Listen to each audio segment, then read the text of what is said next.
Assalamualaikum warahmatullahi wabarakatuh. Selamat siang Bapak Ahmad Syakur selaku dosen pengampu mata kuliah studi Quran dan juga teman-teman MBSI yang insya Allah berbahagia.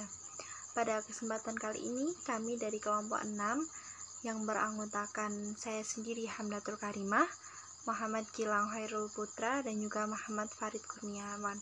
Kami di sini akan menjelaskan materi mengenai qiraat Al-Quran. Untuk selanjutnya silahkan teman-teman menyimak presentasi dari kami. Definisi qiraat Al-Quran. Secara etimologi atau bahasa, kata qiraat adalah jamak dari kata qiraah yang berarti bacaan, dan ia adalah masdar dari qara'a. Secara terminologi, yang pertama, mana al-khatan. Qiraat adalah salah satu mazhab pengucapan Al-Quran yang dipilih oleh Imam Qurra sebagai suatu mazhab yang berbeda dengan mazhab lainnya. Yang kedua, Al-Zarqani, qiraat adalah suatu mazhab yang dianut oleh salah seorang imam qiraat yang berbeda dengan lainnya dalam pengucapan Al-Quran serta adanya kesepakatan dalam riwayat-riwayatnya, baik perbedaan tersebut dalam pengucapan huruf-huruf maupun bentuk-bentuknya. Yang ketiga, Al-Jazari, qiraat adalah ilmu yang mempelajari tata cara pengucapan redaksi Al-Quran dan perbedaan-perbedaannya dengan menyandarkan kepada perawi-perawinya.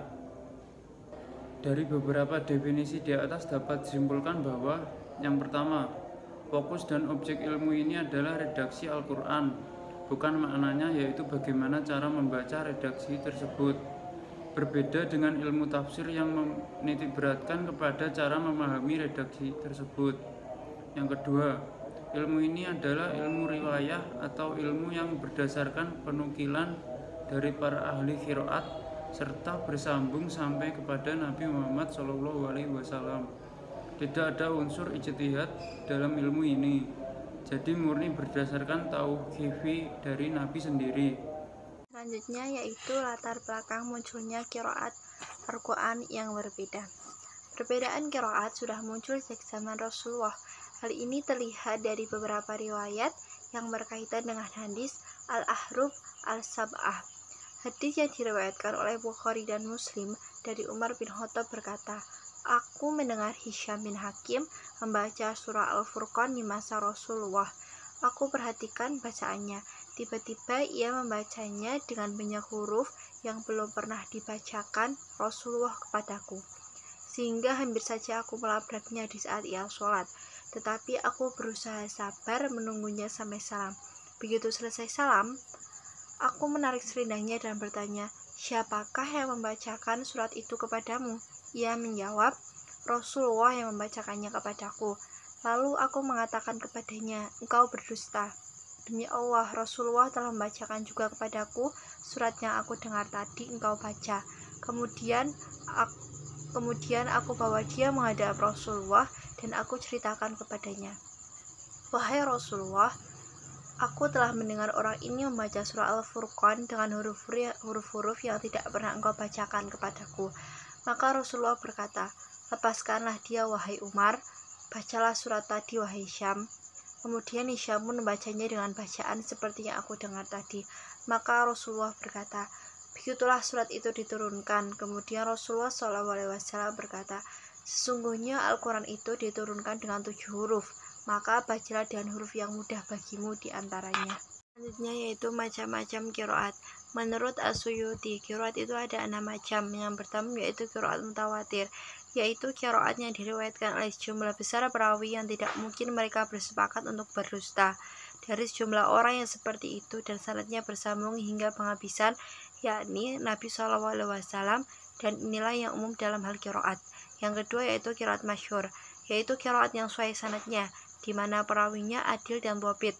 Qiraat tersebut sesuai dengan kaidah bahasa Arab dan salah satu mushaf Utsmani, serta terkenal pula di kalangan para ahli qiraat, sehingga qiraat ini tidak dikategorikan ke dalam qiraat yang salah atau sahih, namun tidak mencapai derajat mutawatir.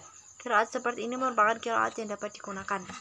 Yang ketiga yaitu qiraat ahad, yaitu qiraat yang sahih sanadnya tetapi menyalahi ras Utsmani dan kaidah bahasa Arab atau sesuai dengan ras Utsmani dan kaidah bahasa Arab. namun tidak terkenal seperti halnya qiraat masyhur. Qiraat seperti ini tidak dapat dibaca dan tidak wajib untuk diyakini.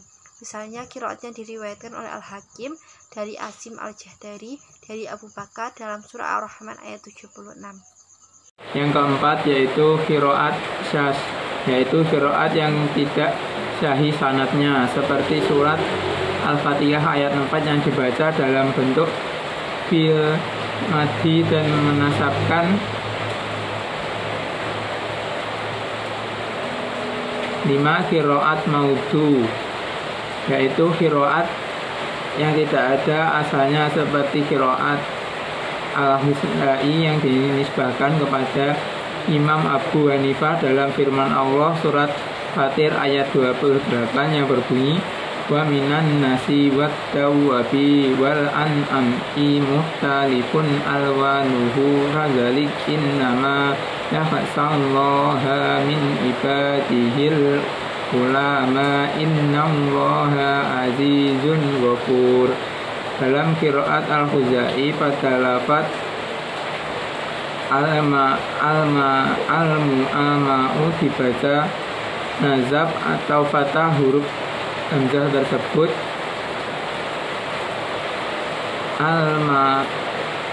Al-mu'ama'a dan dibaca rafa atau dhammah pada lafaz Allah. Yang keenam, qiraat mudraj, yaitu qiraat yang menambahkan kalimat penafsiran pada ayat-ayat Al-Quran, seperti qiraat Sa'ad bin Abi Waqqas yang membaca firman Allah surat Al-Baqarah ayat 98 dengan berbunyi laisa alaikum junnatun an tabaqtu fadlam mir rabbikum fa iza afattum min arafatin fazkurullah. Lafat fayama syamala alja adalah pengaruh qiraat terhadap istinbat hukum.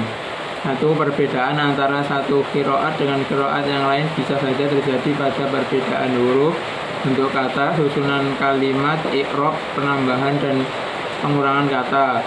Perbedaan ini sedikit banyaknya tentu membawa kepada perbedaan makna yang selanjutnya berpengaruh terhadap hukum yang diistimbatkan darinya.